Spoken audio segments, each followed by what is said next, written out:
Donc, Les Impatientes, et malgré ces atrocités, un livre que j'ai aimé, car il m'a fait réfléchir.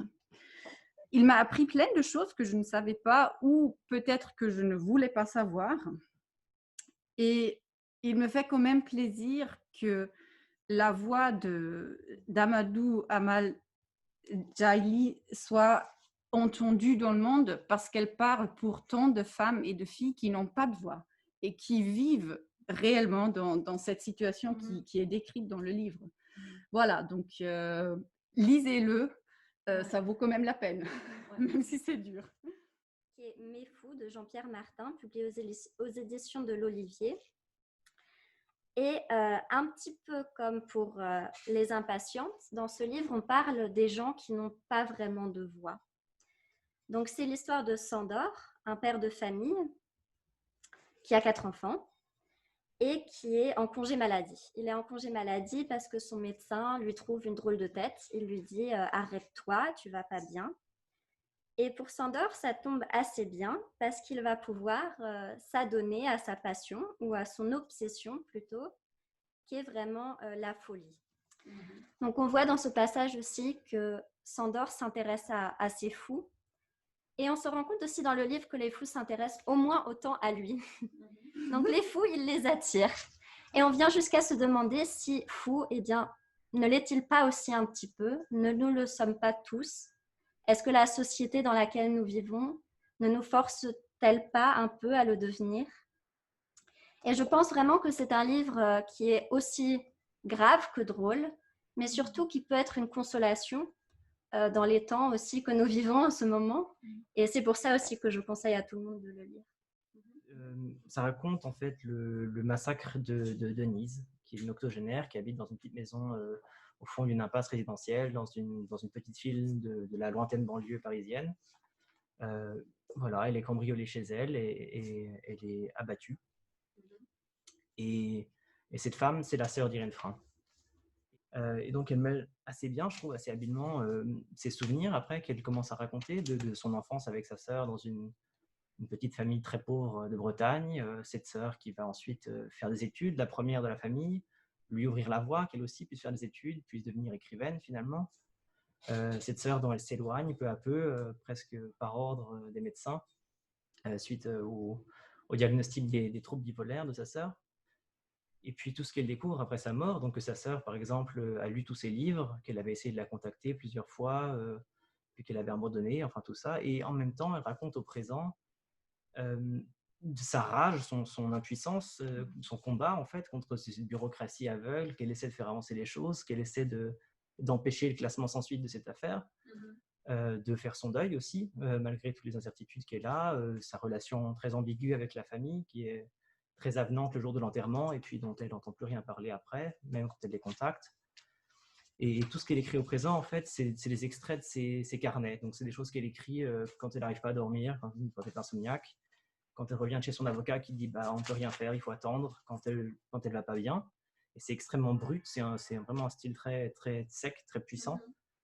Et en même temps, elle arrive à mettre ça, oui, à le mettre en profondeur avec les souvenirs qu'elle raconte de sa sœur. Et elle arrive très très bien, je trouve. Je vous présente l'Anomalie d'Hervé Letellier. Il a aussi été retenu par l'Académie Goncourt jusqu'à présent et aussi par nous dans le choix Goncourt. Et c'est un roman de science-fiction, réaliste plutôt. Et l'auteur explore la possibilité que la réalité telle qu'on la connaît est une simulation. Et il y a des passagers dans un avion Paris-New York de routine, de ligne, qui est doublé. Alors, la société par entier doit faire face à cette nouvelle qui choque, que peut-être on n'est pas dans la réalité qu'on connaît, alors qu'est-ce que je me dois lever le matin ou pas. Et, mais je trouve qu'au niveau individuel, ces rencontres avec soi-même à l'extérieur, que c'est quelque chose qui même si on se reflète dans un miroir, on n'est jamais face à soi. C'est la thématique de la jeune fille qui n'a pas su dire non. Ça s'inscrit naturellement dans la polémique du consentement. Mais je dirais que Lola Lafont s'y intéresse de manière profondément psychologique. Et c'est ça qui m'a beaucoup plu. Elle renvoie finalement à une question globale, qui est celle aussi du libre arbitre. C'est-à-dire, quelle partie de nous-mêmes choisissons-nous quand nous nous décidons, quand nous disons oui, quand nous disons non. Ça va beaucoup plus loin. Et je ne veux pas entendre dans la salle, il n'y a pas de salle aujourd'hui, mais encore une fois, hein, parce que pas du tout. C'est vraiment très, très original. Et puis, périphérique à ce thème central, il y a de nombreuses polémiques, l'inégalité sociale, le combat syndical, l'exploitation des artistes, la marginalisation, que moi, j'ai trouvé très intéressant et que je trouve qu'elle a très bien articulé, mais c'est un reproche qu'on lui fait. C'est-à-dire que les sujets sont trop nombreux, et ça fait décoller du débat central, donc ça a perdu certains lecteurs. Et je pense que c'est une mauvaise critique parce qu'il y a une mécanique subtile dans ce livre qui nous emporte et qui, en tout cas moi, ne m'a pas du tout gênée. J'ai vraiment trouvé que c'était un roman très complexe et on se plonge dedans vraiment. Je trouve l'ambiance est absolument remarquable, enfin, les détails, la musique, ça passe partout. On n'est d'ailleurs jamais sur scène, on ne voit jamais aucune danse. Tout se passe derrière les coulisses. Oui, c'est vrai. Et ça, je trouve que c'est admirablement bien fait, oui. Il y a 2 autres livres dont on n'a pas parlé ce soir, qui sont encore parmi les 4, à savoir l'historiographie du royaume, que je n'ai pas lu encore, mais en fait que j'ai l'intention de lire. Un livre comme ça, une écriture assez précieuse, très particulière. Qu'est-ce que tu en as pensé, Ariane? Moi, j'ai tout simplement, pour l'historiographe du royaume, j'en ai préféré d'autres. Donc pour moi, c'était le seul critère.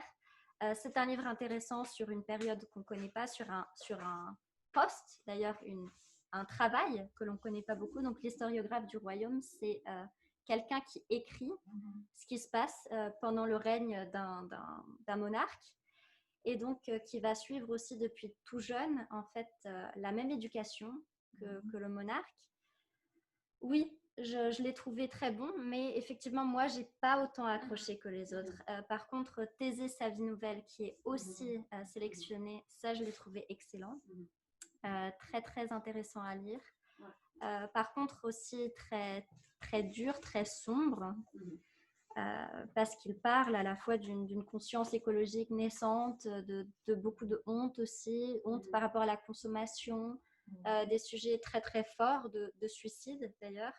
Beaucoup, principalement, et puis aussi de suicide héréditaire. Donc, voilà. Comme quoi, dans une famille, il peut y avoir l'hérédité d'une tendance à vouloir se suicider. C'est un livre extrêmement déroutant, mais extrêmement passionnant. C'est un livre qui est comme un montage de différents types de textes, avec des textes d'archives, des photos, des récits de ses ancêtres.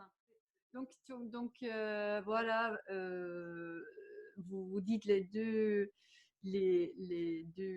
candidats, les deux favoris seraient Chaviré et l'Anomalie, ou quelle est votre intuition? En fait, pour le prix Goncourt des lycéens, moi je vois Chaviré, et puis je vois peut-être aussi le livre que tu as présenté, Les Impatientes. En revanche, pour l'autre, c'est difficile à dire. L'Anomalie, il est aussi en lice pour d'autres prix prestigieux également. Donc, ce n'est pas tout à fait sûr. Comme toutes les fenêtres et portes de cette grande librairie sont ouvertes, nous venons d'entendre la cloche sonner. Il est 9h moins le quart, et nous avions dit que nous faisions jusqu'à 9h moins le quart. Merci à tous et toutes pour cette première rencontre de ce type. C'était très chouette. Merci beaucoup. Vous pouvez commander les livres dont nous avons parlé. Vous avez pu vous faire, j'imagine, un avis. À la librairie, le service est très bon, ça va très vite. Et puis, peut-être aussi regarder notre site, ausarts-etc.ch. Nous avons des articles sur certains des livres dont nous avons parlé, et puis aussi sur d'autres. Merci beaucoup.